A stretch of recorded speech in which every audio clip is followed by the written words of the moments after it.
감정의 격동 속에 처한 한나 그리고 그 주변인들이라는 제목의 말씀 우리 같이 나눠볼까 합니다.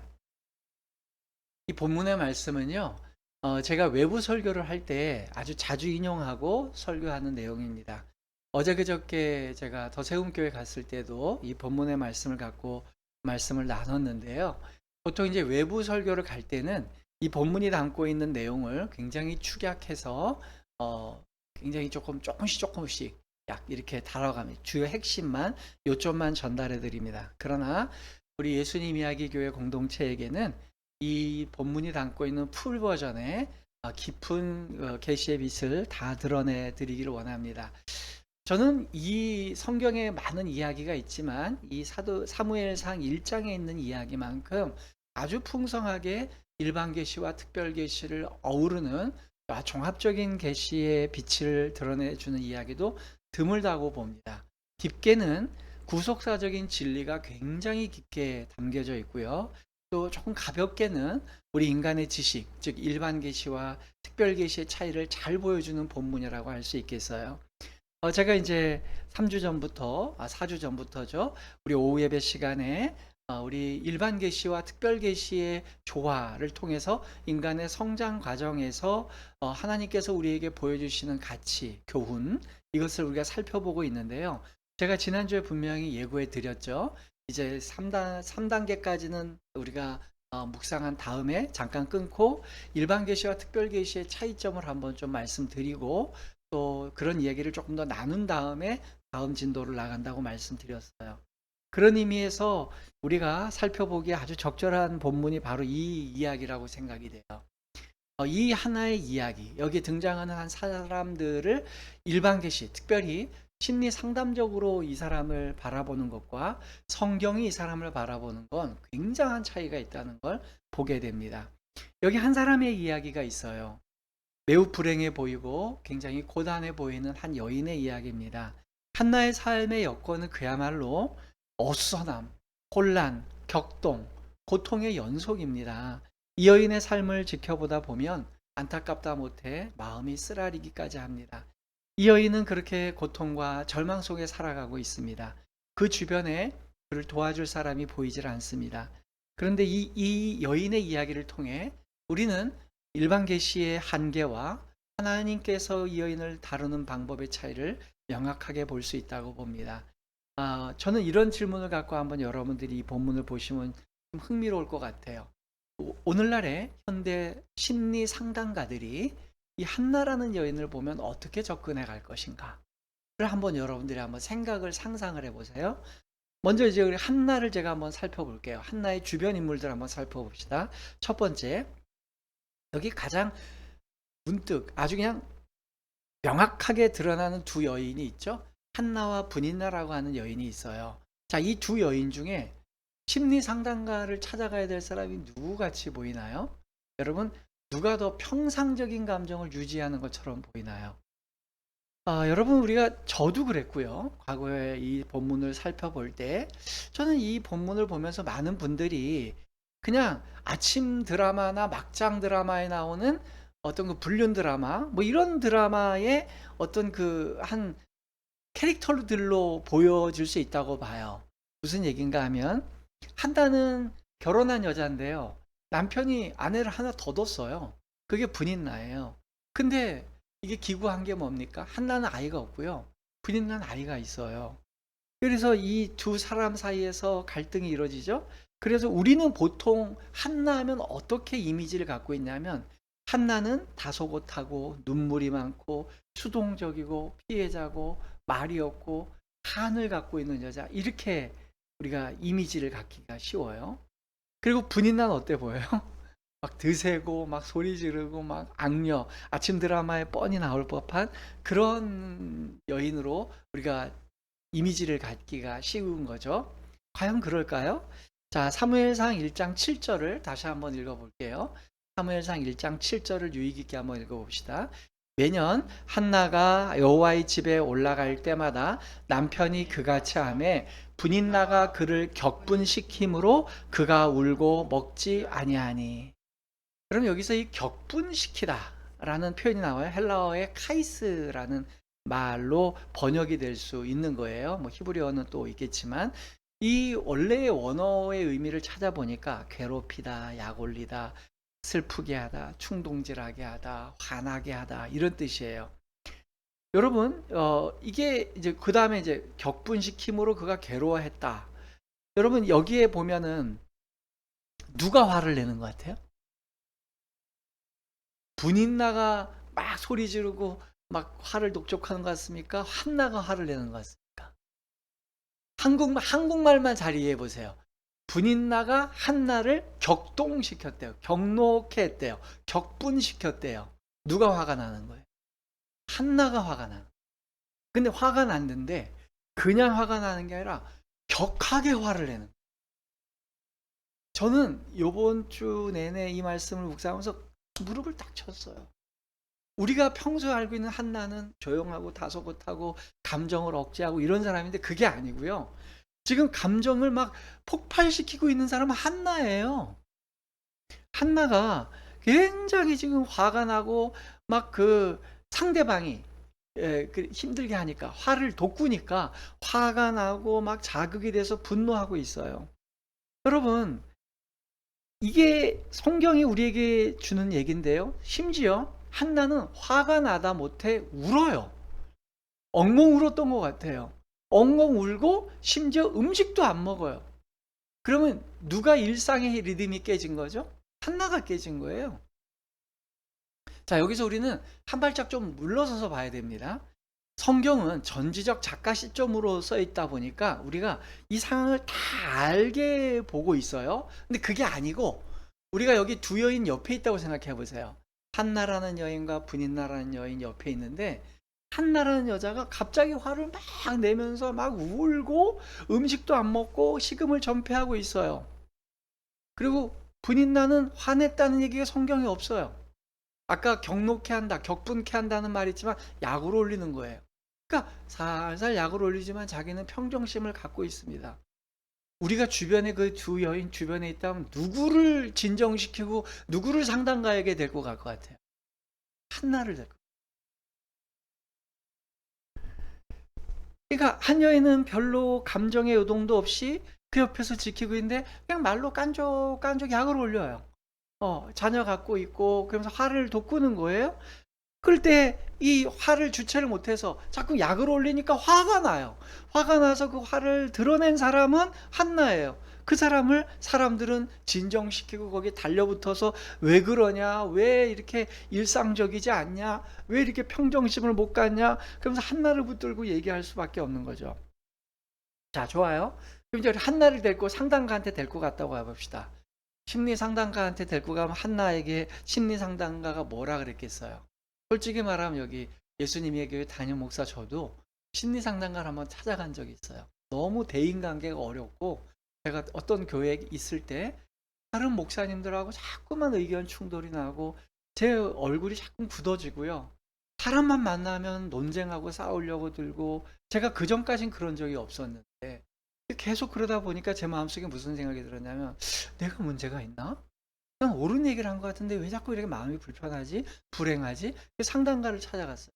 상담가를 찾아갔더니요. 한나도 아마 그래서 갔을 거예요. 막 분이 나고 화가 나고 그러면 상담가를 찾아가면 상담가들은 뭐라 그래요? 당신이 어린 시절에 어떤 부모 밑에서 자랐고 당신이 이런 경험을 해서 이렇게 됐고 당신이 화내는 건 이런 게 부족해서 될 겁니다라고 진단을 할 거예요. 심지어 어떤 사람은 당신 혹시 분노 조절 장애가 있습니까? 이렇게 진단할 수도 있고요. 또 어떤 사람들은 혹시 트라우마가 있으신가요? 어떤 특정 단어나 어떤 사건에 대해서 뭔 강박이 있으신가요? 왜 이렇게 화를 못 참으시고 그러죠? 그리고 왜 화도 내고 갑자기 또 울기도 하고 왜 음식을 못 먹고 일상생활이 이렇게 유지가 안 되세요? 이렇게 되죠. 반대로 본인은 어떨까요? 아기 키우는 엄마고요. 다른 거 지금 감정의 격동이 없어요. 그러니까 뭐 두루두루 잘 지내는 것 같아요. 근데 옆에 있는 자기 경쟁자인 한나한테 자꾸만 말로 깐족거리기만 해요. 깐족거리기만. 그래서 사람들은 분인나를 치료하려고 들지 않고요. 한나를 치료하려고 들 거예요. 한나가 이상한 사람이고 한나가 평정심을 잃어버린 사람이라고 볼 겁니다. 근데 하나님은 어떻게 돼요? 하나님은요? 하나님 역시 한나를 주목하십니다. 왜요? 그를 치료하시기 위해서? 네, 치료도 하시고요. 그를 쓰시기 위해. 자, 두 번째는요. 그러면 분인나하고 이렇게 사이에서 이렇게 화가 나는 거 보니까 그럼 한나는 이 사람은 원래부터 화가 많고 감정이 격동치고 막 오만 가지 감정을 팔색적으로 드러내는 사람인가를 우리가 한번 생각해 볼 필요가 있겠어요. 그죠? 그래서 사무엘상 1장 6절을 한번 봅시다. 사무엘상 1장 6절 한번 같이 읽어봐요. 여호와께서 그에게 임신하지 못하게 하심으로 그의 적수인 분인나가 그를 심히 격분하게 하여 괴롭게 하더라. 여러분 여기서 중요한 게 뭐냐면 한나는 이 분인나하고 있을 때만 화가 나는 거예요. 분인나가 화를 격분시키니까요. 그럴 때 성경이 참 특이한 표현을 썼어요. 그의 적수 분인나가 격분케 했다라고 얘기했어요. 같이 살고 있는 한 집에서 살고 있는 동료이자 뭐 예전에는 이렇게 일부 다처자가 고대 근동에는 많이 있었으니까 뭐 사이좋게 지낼 수도 있을 거고 여자 간의 투기도 있을 수도 있겠지만 문제는 뭐냐면 성경이 객관적으로 분인나라는 여자를 평가할 수 있었거든요. 악한 여자, 교활한 여자, 아주 성격이 안 좋은 여자 분인나 이렇게 규정할 수도 있었는데 성경은 그의 적수 분인나, 여기 그는 남성 지칭 명사가 아니고요, 대명사가 아니고요. 히브리어에서는 그, 그녀 뭐 같이 혼용해서 쓸 수가 있어요. 그러니까 이 한나의 대적자가 되는 분인나를 그냥 나쁜 여자, 믿음이 없는 여자, 성격이 이상한 여자 이렇게 얘기 안 하고요. 한나의 적수라고 얘기를 했어요. 그 얘기 뭐냐면 적수라는 말 자체도 먼저 살펴보면요. 히브리어 차라라는 말인데요. 이 성경은 성경 다양한 곳에서 다양하게 써졌습니다. 시편 25편 17절 같은 데 보면 고난 앞에서 매우 근심하는 그러한 마음을 이 적수라는 마음으로 썼고요.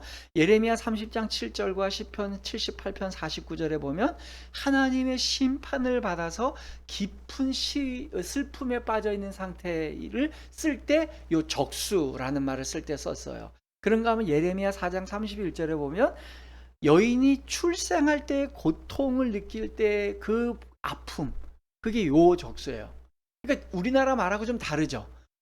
한나의 적수 분이나라는 말이 어떻게 쓰였냐면 굉장히 힘들고 고통스러워하는 분인 한나, 또는 하나님 앞에서 심판받은 것 같이 괴로워하는 한나, 또는 이제 아기를 낳는 것처럼 출산의 고통을 겪는 것처럼 큰 고통을 겪고 있는 한나로도 번역될 수 있는 말인데 그 중에 적수라는 말도 있는 거예요. 그 얘기는 무슨 얘기냐? 이걸 종합적으로 보면 예레미야 6장 24절에 보면 그 적을 마주했을 때 느끼는 적이 가져다주는 공포심을 표현할 때 이 차라라는 말을 써요. 그러면 이렇게 종합해보면 그래요. 분인나라는 사람이 한나에게 다가오잖아요. 그러면 한나는 그의 모든 세포가 일어나서 일깨어나서 적 앞에 쓴 것 같은 공포심을 느끼고요. 굉장한 감정의 요동을 치는 거예요. 다른 사람하고 있을 땐 그렇지가 않아요. 다른 사람하고 있을 때는 화가 나지도 않고 울음이나 슬픔이 바닥으로 쳐받지도 않는데 특정한 한 사람 분인나를 만나면 그는 감정의 요동을 피할 수가 없더라는 거죠. 그러한 우리 이야기를 오늘 집에 가셔서 한번 사무엘상 1장을 다 읽어보세요. 엘간하고 있을 때도 소리치고 그러지도 않고요. 제사장 엘리를 만났을 때도 이 한나는 막 뭐 소란을 피지 않습니다. 근데 오히려 딱 한 사람, 오히려가 아니라 딱 한 사람 분인나를 만나면 분노가 자꾸 폭발이 돼요. 그리고 밑바닥에 있던 슬픔이 계속 올라와요. 그래서 그는 그 분인나라고 하는 마치 폭탄이 있으면 그게 스위치를 누른 것처럼 분인나라고 하는 스위치가 계속 눌러지면 계속 울부짖게 되고 화를 내고 음식조차 먹을 수 없는, 몸이 자꾸만 반응을 하고 감정이 반응하는 그런 상태예요. 그러니까 정리할 수 있는 건 한나는 분노 조절 장애자가 아닙니다. 분인나 때문에 일어나는 특정한 사람에게만 반응하는 그런 일이에요. 그래서 폭탄을 나무랄 게 아니고요. 그 폭탄을 터지게 하는 게 문제잖아요. 근데 자꾸 와서 폭탄을 터뜨리는 사람이 있다는 게 중요한 거죠. 여기서 한 사람을 더 봐야 되겠죠? 그러면 자, 한나와 분인나의 문제 보니까 분인나만 없으면 솔직히 한나가 그렇게 폭발할 것 같진 않아요. 아기가 없었어도 그냥 이게 천천히 기다려보지 뭐 이럴 수 있었는데 자꾸만 깐족거리고 화를 돋구는 사람이 있었다면, 두 번째 우리가 살펴볼 사람 누구죠? 남편 엘가나예요. 여러분, 성경이 이 모든 이야기, 사무엘상에 있는 한나 이야기에서 제일 먼저 소개한 사람은 한나가 아니에요. 엘가나라고 하는 남편을 먼저 소개했어요. 그의 족보까지. 그 얘기 뭐냐면, 성경은 이 이야기의 핵심 키워드를 갖고 있는 사람이 엘가나라는 거예요. 이 사람이 문제의 시발점입니다. 그런데 성경을 대충 읽으면 남편 엘가나는 굉장히 좋은 사람처럼 보여요. 이게 우리가 일반적으로 인간관계를 맺어갈 때에 사람을 겉으로 스킵을 하면 잘못 이해되는 전형적인 인물이 엘가나입니다. 이 사람은 아내를 사랑한다 그러고, 10아들보다 당신이 더 낫다 그러고, 분인나보다 2배 더 많은 자기의 분깃을 줘요. 제사장은 이제 제사 드리고 나면 고기를 갖고 오거든요. 그 월급날 같은 날인데 그거를 분인나한테 100만 원 줬다면 한나한테는 200만 원을 주는 사람이에요. 자, 여러분 보십시다. 그럼 엘가나의 이 사람 감정 상태는 지금 어떤가요? 요동한다는 얘기가 별로 없죠.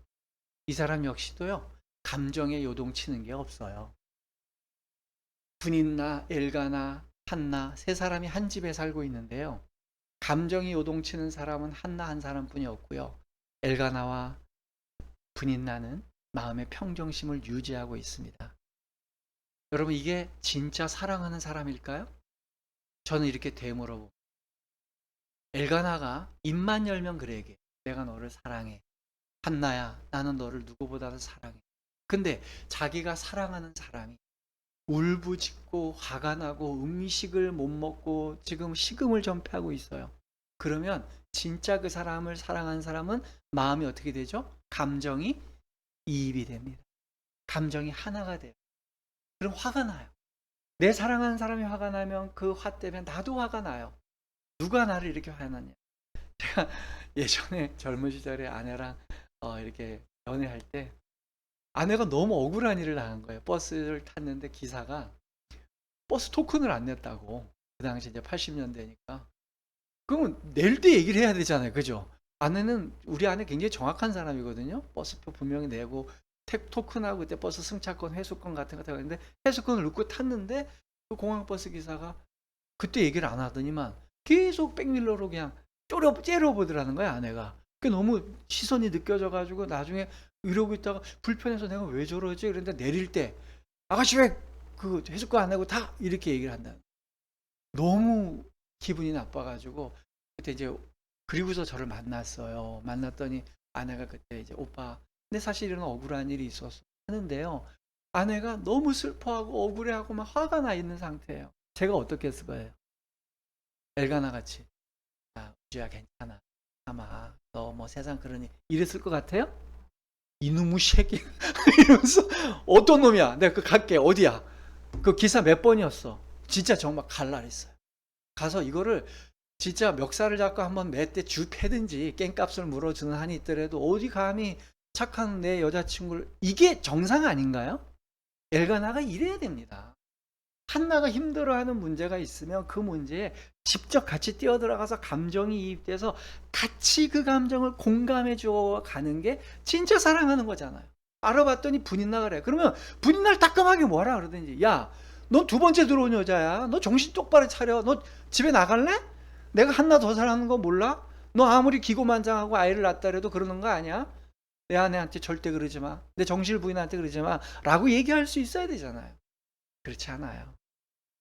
더 정확하게는 이런 모든 사태를 만든 주범이 엘가나입니다.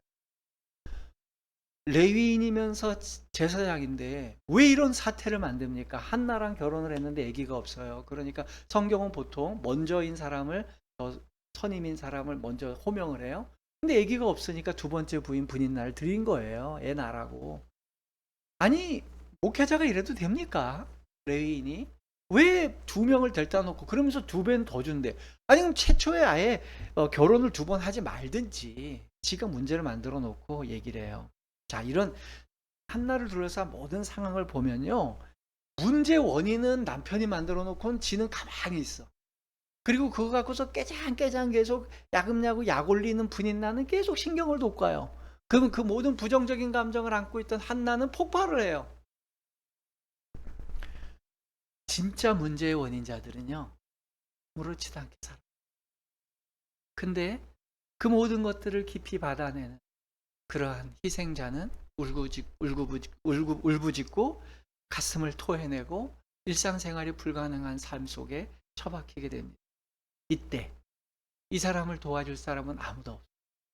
그러니까 한나가 선택한 거는요, 하나님께 가.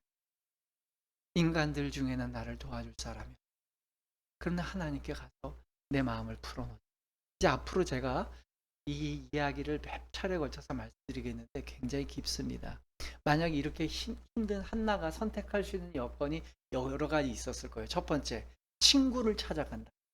친구를 찾아가서 내 하소연을 한다. 또 친정에 돌아가서 친정 식구들한테 내 얘기를 한다. 또 그 다음에는 뭐 다른 사람들, 동네 사람들한테 소문을 낸다. 많은 일이 있겠죠. 만약에 오늘날 한나 같은 여인이 살았다면 한나가 심리 상담가를 찾아. 그럼 심리 상담가는 이 사람이 딱 오면 이렇게 할 거예요. 만약에 유형별 심리 하시는 분들은 이 사람이 몇 번 유형인지 어떤 유형인지 뭐 MBTI는 어떤지 에고그램은 어떤지 애니어그램은 어떤지 이 사람의 유형을 딱 살펴서 당신의 취약한 점은 이겁니다. 이렇게 얘기할 거예요. 정신역동을 연구하는 사람들은요. 이 사람의 무의식 세계가 어떻게 되어 있는지를 분석하고 당신의 무의식이 형성되는 동안 이런 기제가 숨어 있으니까 당신의 방어 기제나 이런 게 잘못됐고 조금 이런 걸 쓰셔야 됩니다. 그렇게 막 감정을 분출하시면 안 됩니다. 이렇게 얘기할 거고요. 대상관계 이론을 연구하시는 그러한 분들은 애착 이론을 얘기할 거예요. 너하고 당신이 누구하고 애착이 있는데 그게 끊어져서 지금 그런 거다. 뭐 별 희한한 얘기 할 거고요. 정신과 의사한테 찾아가면 뭐라 그랬겠어요? 항우울제부터 줄 겁니다. 일단 슬픔을, 그러니까 우는 것 때문에 지금 밥을 못 먹는 상황이니까 항우울제를 줘서 그래도 식사를 하시고 좀 마음의 편안함을 가지십시오. 뇌과학자는 어떨까요? MRI 한번 찍어봅시다. 그래서 뇌파 검사 한번 해보고 당신 지금 어디에 뇌에 문제가 있는지, 혹시 어디에 분노 조절, 전두엽에 문제가 있는지 살펴볼 거예요. 해결될까요? 안 될 거예요. 그래서 인간의 학문은요, 사람을 구원을 못해요. 그럴 때 한나가 최선의 선택을 해요. 내 인생을 내 스스로도 해결할 수 없고 내 주변 사람들에게 도움을 받을 수도 없다면 하나님 앞에, 그래서 하나님 앞에 나가서 기도를 합니다. 아주 잘한 거죠.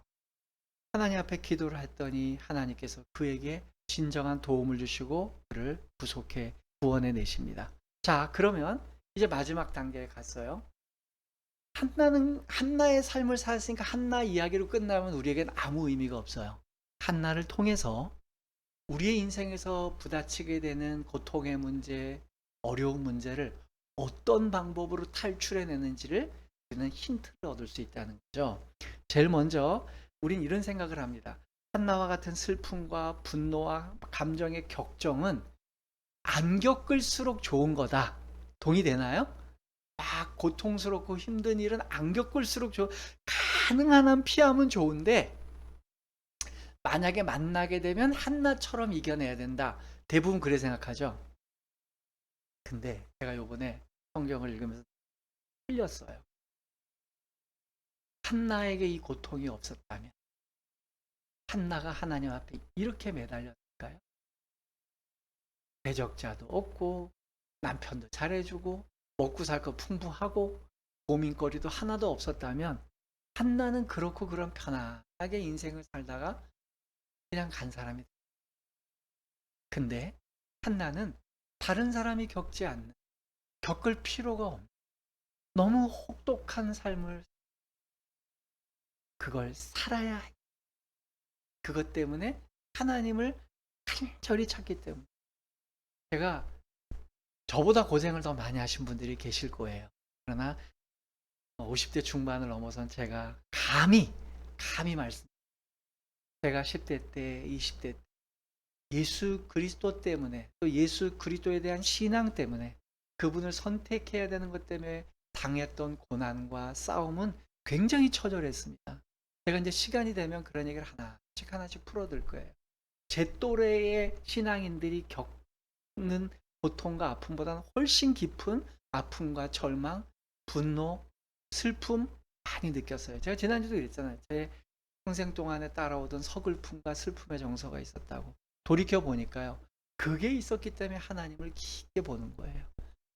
많은 신앙의 동료들이나 후배들이나 이런 분들이 제 설교를 들으면서 김 목사님 설교를 들으면 참 그 어떤 한 성경의 한 부분 한 부분을 깊이 보는 것 같아요. 이런 얘기를 해요. 이유가 뭐겠어요? 그만큼 고통스럽고 아프고 세밀하게 볼 수 있는 길이 있었기 때문이에요. 자, 중요한 거는 한나와 같은 고통이 찾아오면 이거 빨리 지나가거나 외면하려고 생각하지 말고, 아하, 하나님이 나를 차원이 다른 삶으로 인도하시는. 제 이제 아들도 군대를 이제 한 명은 갔다 왔고 한 명은 가 있지만, 이제 보통 이제 논산훈련소를 나왔어요, 그죠? 그런 친구들은 그 정도 전투력이에요. 근데 진짜 특수부대, 막 진짜 적진에 침투한 사람들은 이 논산훈련소나 이런데 공군 훈련소에서 받는 것보다 몇 배나 가혹한 훈련을 받겠죠. 고통이 있겠죠. 그 극한을 넘어서야 자기의 한계를 넘어서기 때문이죠.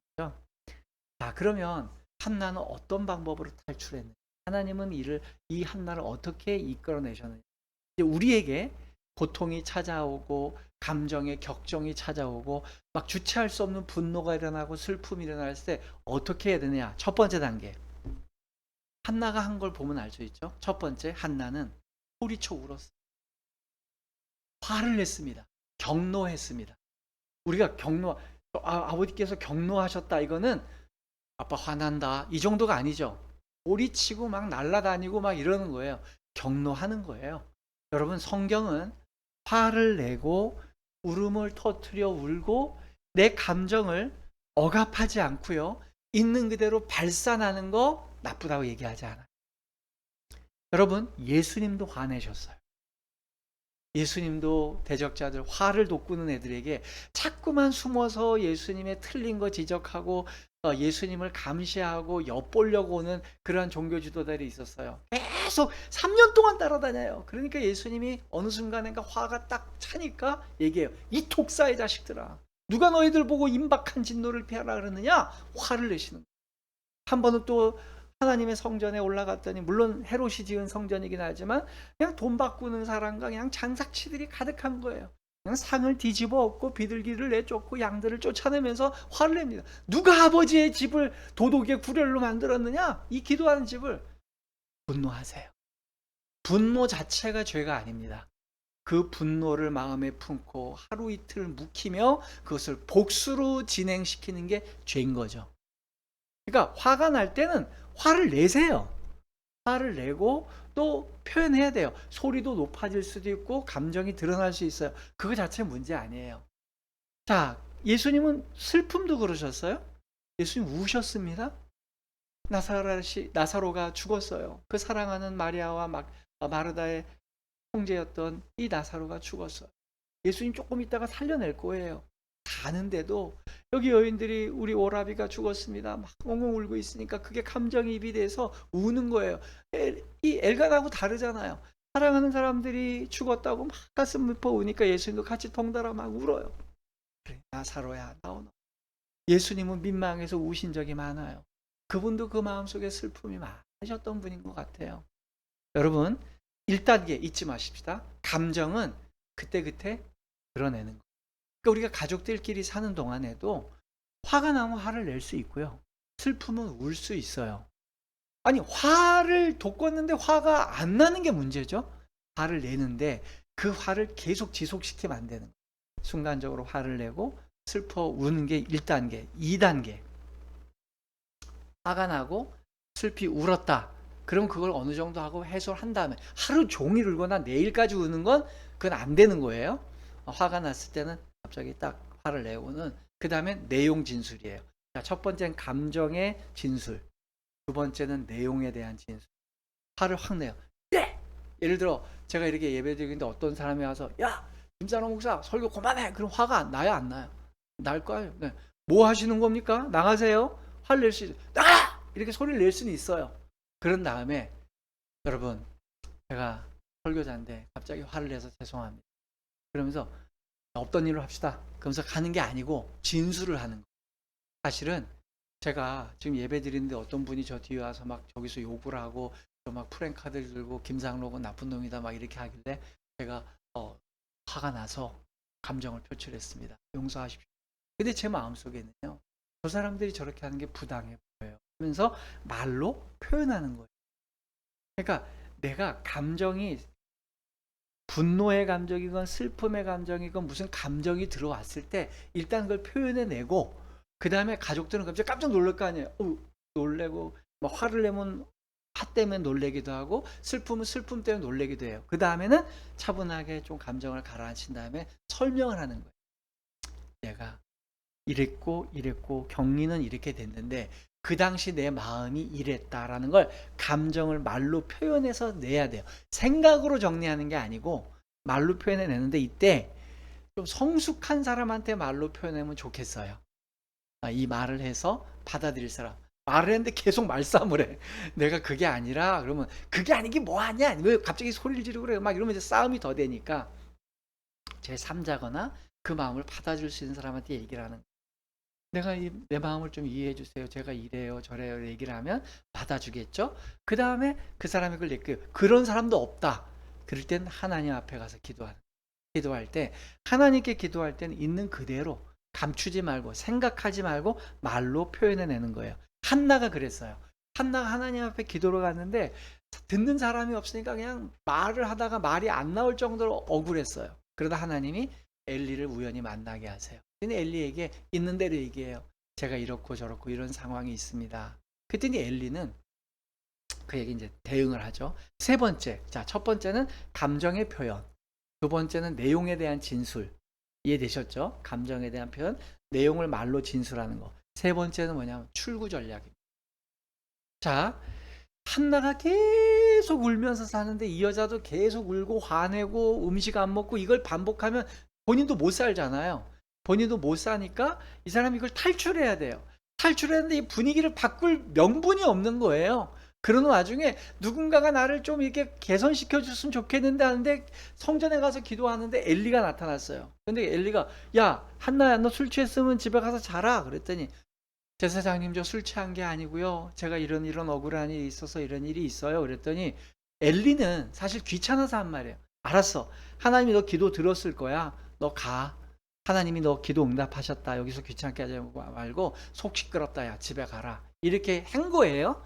근데 한나는 그걸 제사장의 말씀인 줄 알고 지푸라기를 잡는 심정으로 그거를 딱 받아들였어요. 하나님이 저한테 응답해 주요. 여러분 이게 필요해요. 예를 들어 우리 시대 얘기를 해봅시다. 부부간에 싸움을 했어요.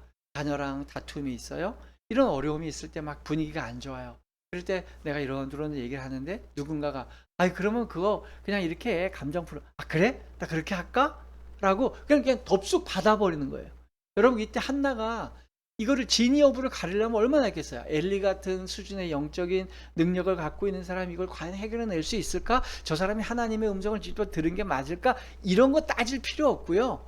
하나님도 아세요. 엘리가 형편없는 제사장이라는 거. 그런데 엘리의 그 말 하나님이 들어주실 거야 라는 말을 반짝 듣고 하나님 저 인생 바꿉니다.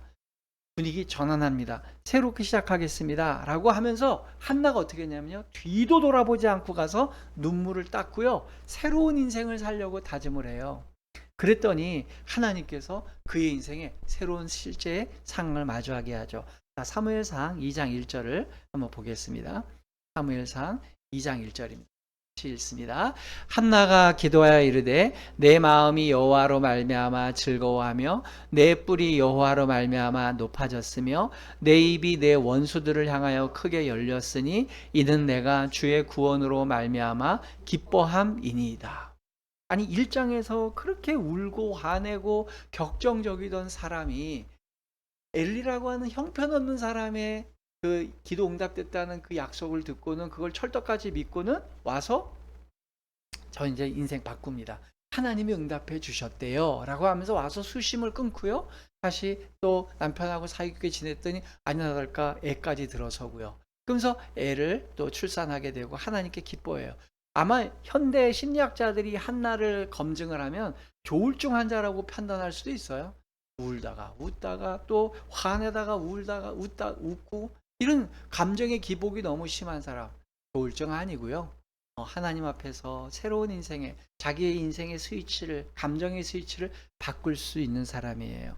결론입니다. 사랑하는 성도 여러분. 때로 우리의 삶 속에는요. 슬픔과 분노와 부정적 감정들이 허락도 안 받고 막 일어날 때가 있어요. 그럴 때에 그것을 우리에게 제공한 원인자들은요. 잘 삽니다. 마음의 평정심을 가지고 한 번도 흔들린 적이 없어요. 약 올리는 사람들 잘 삽니다. 근데 오히려 계속 약올림을 당하고 비아냥거림을 당하고 그 부정적인 감정의 찢기를 다 받아들인 사람들이 오히려 감정의 기복이 심해지고 격동 속에 들어가게 되는 거예요. 그럴 때 주님은요. 중심을 보세요. 사람의 중심을 보기 때문에 사람들에게는 아무 일 없어 보이고 편안해 보이는 엘가나나 분인나 같은 사람들은 완전히 무시해 버리시고요. 그 모든 부정적 감정을 가슴에 쓸어안고 답답해하고 억울해하는 한나를 주님은 주목하세요. 그녀에게 주님 다가가셔서 그에게 새로운 차원의 일로 초대해 주시는 거예요. 그것 자체가 우리에게 다가온 고통이 힘들고 어려운 게 동굴이 아닙니다. 갈수록 더 깊어지고 캄캄해지고 길이 없는 게 아니라 우리가 직면하게 된 어려움과 어두움은 터널이에요. 언젠간 반드시 반대쪽으로 나오고 이쪽하고는 전혀 다른 더 밝은 쪽으로 주님 우리의 인생을 인도하십니다. 한나가 그랬습니다. 당장의 아기 문제든 집안의 문제든 분이나와 같은 또 엘가나와 같은 수준 미달인 사람들한테 자꾸만 약올림을 당해서 감정의 격변이 생겨가지고 그것 때문에 하나님을 찾아갔어요. 근데 하나님은 그렇게 찾아온 한나를 그 문제만 해결해 주는 게 아니고요. 그 문제를 해결해 주실 뿐만 아니라 그녀의 이 기도로부터 다윗 왕조가 시작됐다고 하는 주춧돌을 세워주세요. 마중물 역할을 했다라고 기념비적으로 세워주세요. 그래서 사무엘서는 다윗 왕조가 건립되는 얘기거든요. 사무엘 상은 사울 왕이 통치하는 시대 때까지 얘기고 사무엘 하는 다윗 왕이 돼서 이제 숨을 거둘 때까지 얘기해요. 그러니까 전체가 왕조 시대가 어떻게 시작되고 다윗 왕조가 어떻게 이루어져 가느냐 얘기를 할 때 사무엘부터 시작한 것도 아니고 다윗부터 시작한 게 아니라 한나 이야기부터 시작하는 하나님께서 그 믿음을 귀하게 주신 이리 치이고 저리 치이는 피해자인 이 한나를 주님은 붙잡으시고 그에게 주님께서 더 차원이 높은 삶으로 인도해 주시는 겁니다. 저는 그래서 마지막 시편 119편 71편을 우리 오늘 설교의 결론으로 삼고 싶습니다. 우리가 마주하게 되는 삶의 질고와 고통은 우연이 아니고 필연입니다. 같이 한번 읽어봅니다. 고난당한 것이 내게 유익이라 이로 말미암아 내가 주의 율례들을 배우게 되었나이다. 한마디만 더 하고 끝냅니다. 고통이 오고요. 감정의 격변이 올 때에 그것을 그냥 그 사안으로 지나버리고 그냥 다른 것으로 해소하면 아무 의미 없는 휘발성 고난이 됩니다. 근데 고난이 왔을 때 그곳에서 하나님의 뜻을 발견하게 되고 하나님의 율례를 배우게 되는 것은 차원이 다른 삶으로 초대되는 줄 알아요. 바로 그 은혜가 여러분들에게 있기를 주의 이름으로 부탁드립니다.